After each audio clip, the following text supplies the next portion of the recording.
પાણી વગર નદી બેકાર છે, અતિથિ વગર આંગણું, પ્રેમ વગર સગા સંબંધી બેકાર છે અને પૈસા વગર ખિસ્સું.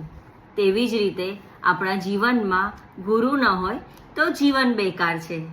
જીવનમાં ગુરુ નહીં, ગુરુ જરૂરી છે. જીવનનો પહેલો ગુરુ એટલે આપણી માં, જેણે આપણને જન્મ આપ્યો. બીજા ગુરુ એ ધરતી માં, જેના પર આપણે મોટા થયા. ત્રીજા ગુરુ એ આપણા પિતા, જેણે આપણને હાથ પકડીને ચાલતા શીખવાડ્યું. ચોથા ગુરુ શિક્ષક, જેના થકી આપણને જ્ઞાન મળ્યું.